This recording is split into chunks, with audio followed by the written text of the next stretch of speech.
Boa noite a todos, amados irmãos, a graça e a paz de nosso Senhor Salvador Jesus Cristo. Mais uma vez aqui reunidos para podermos aprender da Santa Palavra de Deus, os ensinamentos que a Palavra de Deus nos mostra a cada terça-feira, né, amado, que estamos aqui reunidos. E hoje é uma terça-feira onde os irmãos tiveram aí um dia de feriado, um dia de descanso, estão aí com as suas energias recompostas para poder, nessa noite, aprender um pouco mais a Palavra. Eu louvo a Deus pela sua vida, eu louvo a Deus pela vida de cada um dos irmãos que tem dedicado esse tempo, né, do estudo e do aprendizado. Enquanto não retornamos para o templo, né, estamos fazendo as nossas transmissões, eu agradeço a Deus pela vida de cada um de vocês. Nós vamos orar, nós vamos pedir a Deus que esteja direcionando esse estudo nessa noite, em nome de Jesus, amém? Pai Santo, querido e amado, em nome de Jesus, nós louvamos e exaltamos o Teu nome e agradecemos, Pai, por mais uma oportunidade que o Senhor nos dá. Estarmos aqui reunidos para podermos ministrar a Tua palavra aos Teus filhos, Pai. Aqueles que têm dedicado esse tempo, Senhor, de aprendizado da Tua palavra. Porque assim como diz Oséias, Pai, conheçamos e prossigamos em conhecer o Senhor. Então é um desejo que o Senhor tem que através da Tua palavra nós venhamos a conhecer verdadeiramente o Senhor, através dos Seus ensinos, através daquilo que está escrito na Tua palavra. Abençoa cada lar, abençoa cada família, abençoa a vida de cada um dos meus irmãos que estão nessa noite, Pai, já assistindo essa transmissão. E aqueles que ainda hão de assistir, Pai. Por isso eu oro e agradeço e consagro esse estudo ao Senhor, em nome de Jesus, amém. Amém, amados irmãos? Graças a Deus, né, mais uma terça-feira aqui reunidos para aprender um pouco mais da palavra. E hoje nós estamos na lição de número 5. E o tema da lição de número 5 é Jesus Cristo e este crucificado. A mensagem do apóstolo. Né? Então, antes de nós lermos aqui, eu quero fazer um comentário aqui com os irmãos. Muitas vezes as pessoas, amados, ficam preocupadas com aquilo que vão dizer para uma pessoa que não conhece Cristo. O que nós temos que fazer é usar esse exemplo de Paulo. Paulo, ele pregou a Cristo, né? Ele pregou Cristo como Filho de Deus, ele pregou Cristo crucificado, ele pregou Cristo na sua ressurreição. Então essa é a mensagem que nós temos que levar às pessoas. E o Evangelho de Cristo, ele é simples, né, amado? Ele é tranquilo para que nós possamos falar. Então você não precisa ficar temeroso com aquilo que você vai dizer para uma pessoa. Aprenda um pouco mais da palavra para que você possa pregar aquilo que é realmente, né, o Evangelho, as boas novas, a ressurreição de Cristo e que Ele voltará um dia para nos buscar. Então não precisamos, né, ficarmos muito preocupados, precisamos ter conhecimento sim, mas levarmos a mensagem simples do Evangelho, das boas novas às pessoas que ainda não conhecem Cristo. Então a lição de hoje, o tema é Jesus Cristo e este crucificado, a mensagem do apóstolo Paulo, né? Mas antes de estarmos entrando aqui na leitura da revistinha, eu gostaria de ler o que está em Atos dos Apóstolos, capítulo 28, o versículo 25 em diante, quando a palavra nos diz assim: E como ficaram entre si discordes e despediram, dizendo Paulo esta palavra, bem falou o Espírito Santo a nossos pais pelo profeta Isaías. Paulo está citando, né, uma profecia, um edito do profeta Isaías, dizendo: Vai a este povo e dize, de ouvido ouvireis e de maneira nenhuma entendereis, e vendo vereis e de maneira nenhuma percebereis, porquanto o coração desse povo está endurecido, e com os ouvidos ouviram pesadamente e fecharam os olhos, para que nunca com os olhos vejam, nem com os ouvidos ouçam, nem todo o coração, nem do coração entendam, e se convertam e obscurem. Então, amados, Paulo, ele estava fazendo aqui uma defesa, ele estava no meio do povo judeu, porque estavam tentando matar Paulo, pela pregação que Paulo anunciava, né, sobre Cristo no madeiro, Cristo na cruz, e isso para o judeu era muito complicado, porque a palavra de Deus nos mostra que ela cita que maldito seria aquele que fosse preso no madeiro. Como que Jesus poderia ser o Cristo se estava ali pendurado no madeiro? Então isso trazia um grande conflito, né? E Paulo, ele com toda a autoridade, ele defendia a crucificação de Cristo, ele defendia, né, a ressurreição de Cristo.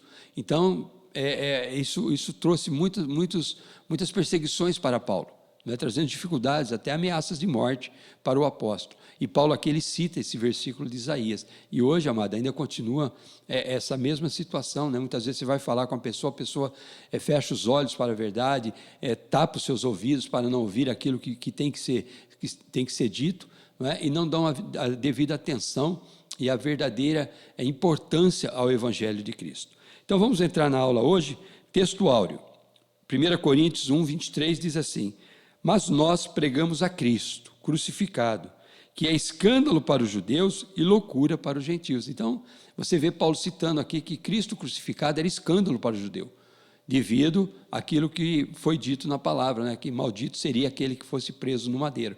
E era uma pena, amado, duríssima, né, que o Império Romano impunha a uma pessoa.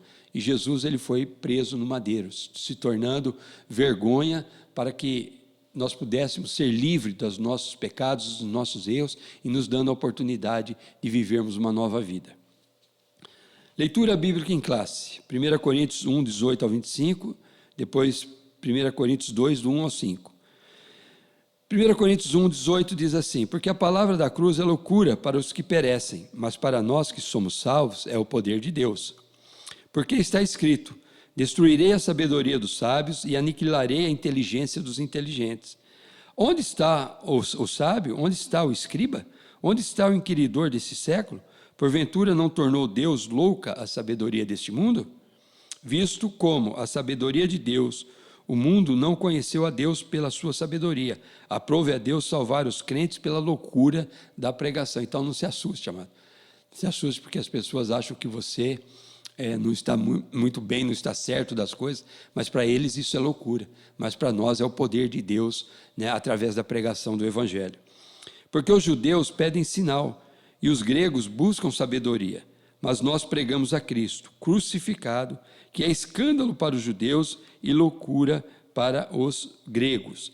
Mas para os que são chamados, tanto judeus como grego, lhes pregamos a Cristo, poder de Deus e sabedoria de Deus. Porque a loucura de Deus é mais sábia do que os homens, e a fraqueza de Deus é mais forte do que os homens. 1 Coríntios 2, né, do versículo 1 ao versículo 5. E eu, irmãos, quando fui ter convosco, anunciando-vos o testemunho de Deus, não fui com sublimidade de palavras ou de sabedoria, porque nada me propus saber entre vós, senão a Jesus Cristo e esse crucificado. E eu estive convosco em fraquezas e em temor, e em grande tremor.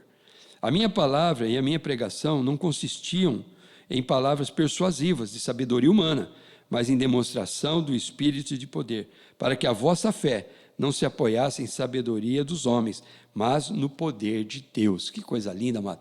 Não é? Que certeza que Paulo tinha, porque Paulo era um estudioso, Paulo era um conhecedor, Paulo era um homem influente, e Paulo agora ele abre mão de tudo isso, né, que pertence ao homem, para pregar Cristo crucificado, trazendo isso, uma grande confusão para o povo judeu, não é, pelo aquilo que eles criam naquela época. Então Paulo ele foi um defensor da verdade, e é isso que nós temos que fazer. Nós temos que defender o sacrifício de Cristo, nós temos que anunciar o sacrifício de Cristo, nós temos que ser pessoas que têm convicção, não é, de que Cristo morreu naquela cruz do Calvário, para nos salvar e nos dar a oportunidade de vida eterna. Esses dias eu estava conversando com o irmão e conversando com ele sobre isso. Ele disse que ele falou para uma pessoa: olha, se você me mostrar em algum lugar alguém que tenha morrido e alguém que tenha ressuscitado, pode ter certeza que eu vou dar crédito a isso, porque até então só existe um, né, que é o nosso Senhor e Salvador Jesus Cristo. E contra isso, amado, não tem questionamentos. Somente Jesus, né? Outros líderes religiosos aí morreram, mas morreram, né, foram sepultados e não ressuscitaram. Somente Jesus venceu a morte, nos dando a certeza da nossa ressurreição também, porque um dia morreremos, mas um dia estaremos junto com Ele na glória. Introdução. Paulo descobriu a verdade sobre o Cristo crucificado e ressurreto, e por isso sua missão de vida foi pregar aos judeus e aos gentios. O Cristo crucificado era o Salvador prometido nas profecias dos antigos profetas de Israel. Assim, o crucificado foi a sua mensagem central. Para ressaltar essa centralidade, devemos prestar atenção nas expressões que se destacam em suas cartas: Evangelho de Cristo, Cristo crucificado e Cristo ressurreto. Nesta lição, veremos a mensagem da cruz, que a mensagem da cruz traz impacto à nossa vida espiritual e pessoal. Não é? Olha que maravilha. É item 1 do tópico 1 hoje, a centralidade da pregação de Paulo, o ministério de pregação e o Cristo crucificado. Sem menosprezar os demais escritores do Novo Testamento, indiscutivelmente o apóstolo Paulo foi o maior teólogo cristão e doutrinador do cristianismo. Suas cartas, baseadas na fidelidade aos ensinos de Cristo, lançaram os fundamentos das doutrinas cristãs. Embora Paulo não tenha convivido fisicamente, olha só, Paulo não tinha convivido fisicamente com Jesus, ele recebeu toda a revelação do próprio Cristo para pregar o Evangelho sem se opor aos ensinos dos outros apóstolos. Por intermédio desse ministério, judeus e gregos, orgulhosos de sua religiosidade e conhecimento, descobriram que a manifestação da sabedoria de Deus ao mundo é o Cristo crucificado. Por isso, judeus e gentios são chamados por Deus para ver no crucificado o único meio de salvação e de verdadeira sabedoria. E é o que se aplica nos nossos dias de hoje. Não tem salvação, amados, se não for através do sacrifício de Cristo na cruz do Calvário. E Paulo entendeu muito bem isso, porque ele era defensor do fariseísmo. Ele era conhecedor das leis que Moisés havia deixado. Não somente conhecedor, mas como um praticante das leis. E aí Paulo, quando tem esse verdadeiro encontro, ele entende o sacrifício de Cristo, ele sabe, ele foi categórico em dizer que a sabedoria de Deus é maior do que a sabedoria humana, não é? E ele pregava Cristo crucificado, amados. Que coisa linda, né? Então, vamos fazer isso, vamos pregar Cristo, que morreu naquela cruz do Calvário para dar vida às pessoas. Item 2 do tópico 1, a palavra da cruz é loucura de pregação. Em uma das cartas de Paulo, lemos porque a palavra da cruz é loucura. Em 1 Coríntios 1,18 diz isso. Havia uma mentalidade na época paulina em que a palavra da cruz era uma afronta aos religiosos e filósofos, está vendo? Por exemplo, acreditar que uma execução romana podia ser um instrumento pelo qual a salvação de pecadores fosse consumada era tolice para eles. Nesse sentido, a cruz de Cristo não produziu atração, mas rejeição, pois era um instrumento de suplício e de morte, né? E isso foi algo que Paulo usou como oportunidade para poder pregar a Cristo. E Paulo pregou, amado, na Ásia, né? Chegando até Roma, pregando para aqueles governantes daquela época, pregando a Cristo. E isso lhe trazia muito conflito, né? Porque como está escrito aqui, olha, a cruz de Cristo, né? A cruz de Cristo, ela não produziu atração, mas ela produzia rejeição, pois era um instrumento de suplício e de morte. Então, eles não entendiam isso, mas Paulo conseguiu entender isso claramente, e graças a Deus, porque hoje nós conseguimos compreender isso nas nossas vidas. Para os judeus e gregos, a cruz era considerada loucura, porque chocava a sabedoria humana. Enquanto os judeus queriam sinais físicos, milagres visíveis, os gregos desejavam argumentos filosóficos que mostrassem a lógica da mensagem. Assim, o conteúdo da mensagem de Paulo gerava escândalo para os judeus, pois a cruz não era um espetáculo suntuoso e, ao mesmo tempo, contrariava a retórica erudita dos filósofos gregos por causa de sua simplicidade.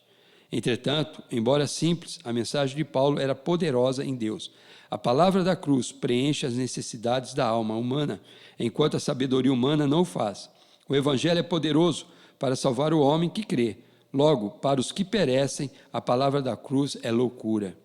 Mas para nós, os cristãos, é o poder de Deus para salvar o ser humano. Amados, o Evangelho é simples.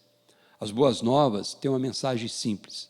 Hoje nós vemos muitos artifícios, né, coachings, nós vemos teoria de prosperidade, né, teoria de revelações, esse mundaréu de coisas que vem conflitando a mensagem, e a mensagem, a verdade, tem ficado em segundo plano, muitas vezes até em terceiro plano. Né? Não se prega mais Cristo na cruz, não se prega a ressurreição de Cristo, não se prega contra o pecado, mas se inventam fórmulas que atraem e satisfazem o desejo humano.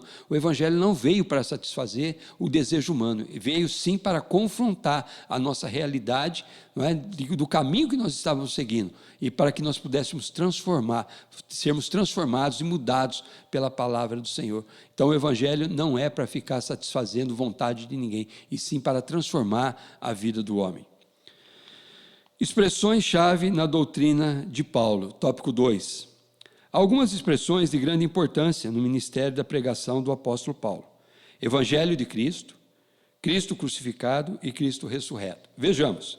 Primeiro, o Evangelho de Cristo. Além de aparecer nos 4 evangelhos, Mateus, Marcos, Lucas e João, a palavra evangelho também aparece nas cartas de Paulo, Evangelho de Cristo. Romanos 1,16 cita isso. Das 76 ocorrências dessa palavra no Novo Testamento, 54 vezes a encontramos nas cartas paulinas. Olha que coisa, amado. Como Paulo tinha convicção disso, como Paulo tinha certeza, daquilo que ele pregava. De 76 ocorrências da palavra no Novo Testamento, 54 vezes a encontramos nas cartas paulinas. Por isso podemos dizer que ela é central para a doutrina ensinada pelo apóstolo. No Novo Testamento, a palavra grega para evangelho é evangelion. O prefixo eu, é uma forma neutra da palavra que significa bom, bem feito. Assim, a palavra evangelho significa boa nova, boa notícia que se leva às pessoas. Nosso Senhor ordenou que fosse levada a boa nova da sua doutrina a toda criatura. Marcos 16,15 nos diz isso. Ide por todo mundo, pregai o evangelho a toda criatura. Isso, anunciai as boas novas a toda criatura. Paulo fez assim, e não por acaso, identificava sua pregação como o evangelho de Deus. O seu evangelho era a manifestação do poder de Deus. É um poder divino e dinâmico que atua de maneira imediata na vida do pecador. Isso é o efeito da palavra, não é, amados? Milagres, prodígios, sinais, isso são complementos que estariam nos acompanhando. O Senhor Jesus mesmo disse que os sinais seguiriam aos que crerem. Em meu nome expulsariam demônios, falariam novas línguas, se bebêssemos algumas coisas mortíferas não nos faria dano, mas a importância maior, amado, são a questão do efeito e a efetividade da palavra, do evangelho sendo pregado para a transformação, para arrependimento do homem pecador. E isso tem que ser prioridade. A igreja tem que olhar para isso e ter isso como prioridade, no seu andamento, pregar a salvação, pregar a ressurreição de Cristo, pregar Cristo na cruz e pregar contra o pecado, para que o homem pecador encontre respaldo e seja transformado pela efetividade da palavra na sua vida. Item 2 aqui do tópico 2, Cristo crucificado. Em Gálatas 3,1, Paulo escreve: não foi diante dos olhos de vocês que Jesus Cristo foi exposto como crucificado. Crucificado? É uma pergunta que Paulo está fazendo. A palavra da cruz, na lógica paulina, é o tema dominante na mensagem do Evangelho. Se o mundo julgava, olha só, se o mundo julgava como loucura a mensagem do Messias crucificado, o apóstolo afirmava que a mensagem era a mais sublime demonstração da sabedoria de Deus. Ora, a cruz traz uma ideia de fraqueza ou loucura a quem não crê, mas poder e sabedoria de Deus para os que creem no Senhor. Esse contraste entre sabedoria e loucura está presente na mensagem de Paulo. Os homens não conseguem alcançar a sabedoria divina, pois estão escravos do pecado. E por isso, para eles, essa sabedoria é loucura. Mas é por isso que nós enfrentamos tantos problemas, tantas adversidades, tantas vergonhas, nós estamos sendo expostos nesses dias, e muitas vezes tendo que engolir seco, porque hoje tudo é contrário, tudo é homofobia, tudo é pecado, tudo é escândalo, tudo que nós falamos é escândalo. Então, esse é o cenário que nós estamos vivendo hoje, não é? Isso tudo é racismo. Hoje você não pode brincar, hoje você não pode fazer uma brincadeira que você está correndo risco. Olha que situação que estamos chegando. Mas por quê? Porque a palavra da cruz, a palavra da verdade, ela se torna loucura para o mundo. E o mundo tem procurado condições para poder confundir tudo isso. Esse contraste entre sabedoria e loucura está presente na mensagem de Paulo. Os homens não conseguem alcançar a sabedoria divina, pois estão escravos do pecado, e por isso, para eles, essa sabedoria é loucura. Por isso que o Evangelho não foi anunciado por mera sabedoria humana, mas apresentado por meio de Jesus Cristo, o crucificado. Não podemos deixar de pregar o Cristo crucificado. O tema da expiação dos pecados deve ser mais pregado e ensinado em nossas igrejas. É como eu disse para os irmãos, se prega um mundaréu de coisas, fórmulas humanas entrando no meio da igreja, mas se esquece de pregar a verdade do Evangelho. Não é? Cristo crucificado, Cristo ressurreto, Cristo voltando para nos buscar e oportunidade de arrependimento para que o homem se afaste do pecado que tanto assola a sua vida.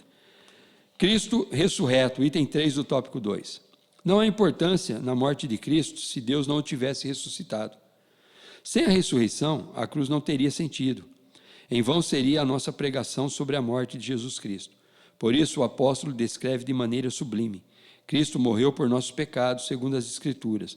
Foi sepultado e ressuscitou ao terceiro dia, segundo as Escrituras. 1 Coríntios 15, 3 e 4. A ressurreição de Cristo é reafirmada pelo apóstolo. Ele completou a obra de salvação, consumando a nossa libertação do domínio do pecado e a nossa justificação diante do Senhor. Logo, a relação entre a cruz e o túmulo vazio de Jesus expressa o real significado da cruz. Ora, a crucificação e a ressurreição formam uma unidade. Portanto, nosso Senhor é proclamado como o crucificado e, ao mesmo tempo, o ressurreto. Glória a Deus por isso. E essa verdade nós temos no nosso coração. Não é? Se você pode procurar, eu desafio até você, procure alguém que tenha sido um líder religioso, que tenha tido influência, que tenha entregado a sua vida à morte e tenha ressuscitado. Não é?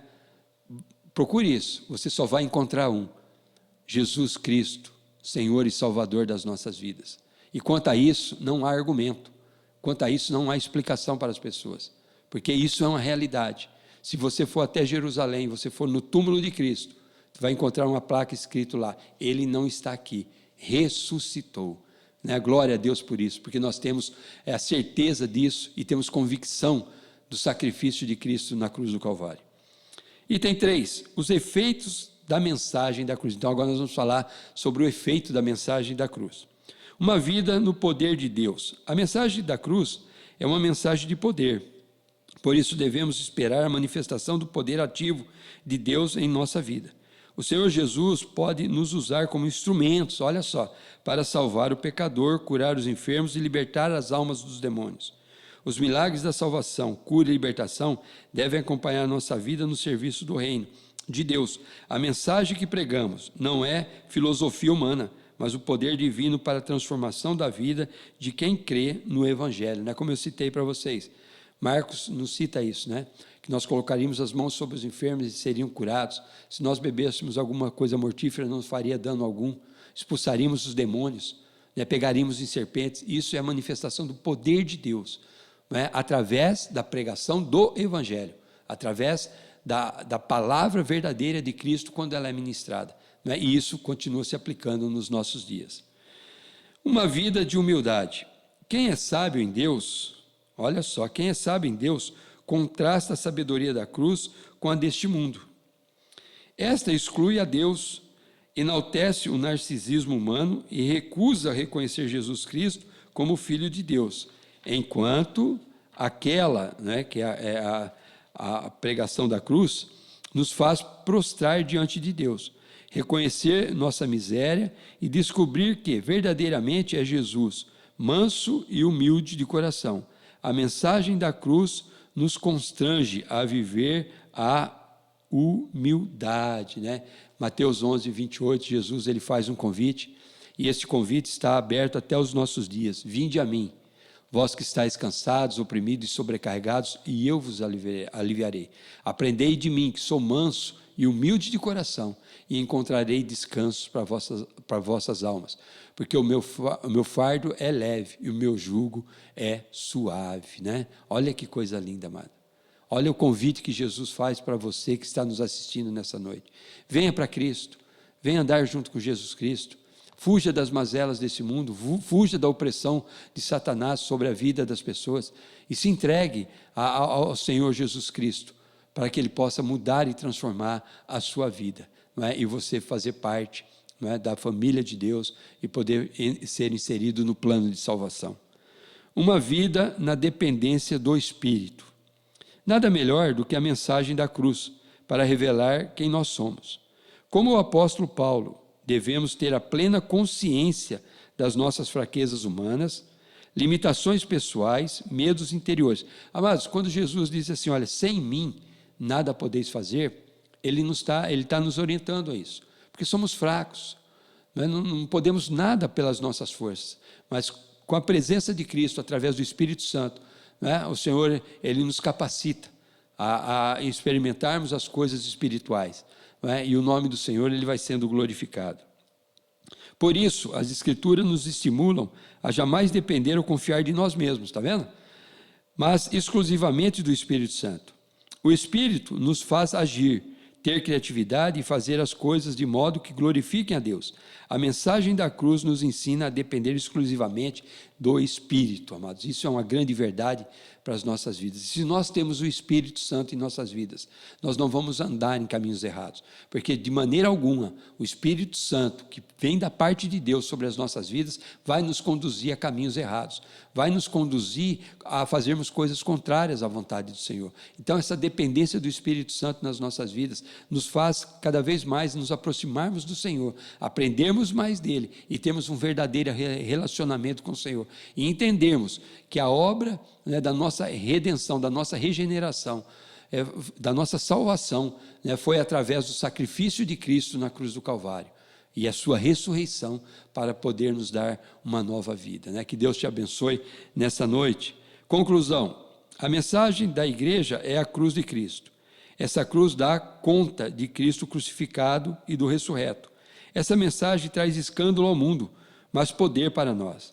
Ela salva, cura, liberta o pecador, ao mesmo tempo que nos revela uma vida de poder de Deus, humildade e dependência do Espírito. A mensagem gloriosa da cruz transforma o homem inteiro, né? Então, como eu sempre digo aos irmãos, não existe conversão sem transformação de vida, porque a conversão, quando nós olhamos para o sacrifício da cruz, entendemos que Jesus foi crucificado e ressurgiu, ressuscitou, não é? Para nos dar uma nova vida. Isso traz uma grande transformação para nós. Então, que você possa viver isso na sua vida. Abra mão, amado, de todas as coisas que o mundo tem tentado colocar dentro da igreja e fique com a palavra. E a palavra do Senhor é Jesus crucificado e ressurreto. Que Deus seja louvado nessa noite, que Deus abençoe a sua vida e vamos continuar firme seguindo o Evangelho de Cristo Jesus. Amém? Vamos orar? Pai Santo, querido e amado, eu te louvo e te agradeço, Senhor, porque a mensagem da cruz é loucura para o mundo, mas para nós é o poder de Deus revelado através da Tua palavra. Obrigado, Senhor, porque nós conseguimos entender isso. Isso não é mérito nosso, mas isso vem através do trabalhar do Teu Espírito Santo nas nossas vidas. Pai, abençoa cada família, abençoa cada lar aqui representado. Pai, que haja paz, que haja alegria, que haja conversão na vida dos Teus filhos, e que tudo o nome de Jesus seja engrandecido. Por isso eu oro e te agradeço por mais essa oportunidade, em nome de Jesus. Amém. Amém, amados irmãos? Vamos orar nesse momento pelos nossos dizimistas, ofertantes, vocês que têm nos ajudado a mantermos os compromissos da igreja. Fica aqui, né, o apelo do pastor. Continue fazendo isso, amado, porque a obra do Senhor ela vai caminhando, né, e o Senhor vai tendo oportunidade de te abençoar também através da tua fidelidade. Vamos orar pelas pessoas enfermas, né, pelas pessoas que precisam de uma porta de emprego. Vamos pedir a Deus que o poder de Deus seja manifesto para a honra e glória do nome do Senhor. Pai Santo, querido e amado, em nome de Jesus, nesse momento eu quero orar pela vida dos nossos dizimistas, ofertantes. Pai, que em obediência à Tua palavra, Senhor, não tem, Senhor Deus, tido dúvida em cumprir aquilo que a Tua palavra ensina. Obrigado, Senhor, pela vida de cada um, que o Senhor possa prosperar, que o Senhor possa operar milagres na vida dos Teus filhos, Pai, e que não falte, Senhor, o alimento e sustento, o pão de cada dia na mesa dos Teus filhos. Abençoa também, Senhor, as pessoas que estão passando por problemas de enfermidades. Abençoa, Senhor, aqueles que estão precisando de uma porta de emprego. Senhor, muda, Senhor Deus, e transforma a nossa nação para que nós venhamos a ter paz, Senhor Deus, e alegria, para que o Teu Evangelho seja pregado. Por isso eu oro e agradeço, Pai, em nome de Jesus. Amém. Amém, amados irmãos? Quinta-feira nós temos o nosso culto presencial, sábado os jovens estarão reunidos, né, na igreja, domingo das 9 às 11 e das 18 às 20 horas. Erga sua mão para o alto. Que a graça de nosso Senhor Salvador Jesus Cristo, o amor de Deus Pai e a comunhão consoladora do Espírito Santo esteja sobre todo o povo de Deus, agora e para sempre. Todos digam amém. E graças a Deus. Que Deus abençoe e até quinta, em nome do Senhor Jesus.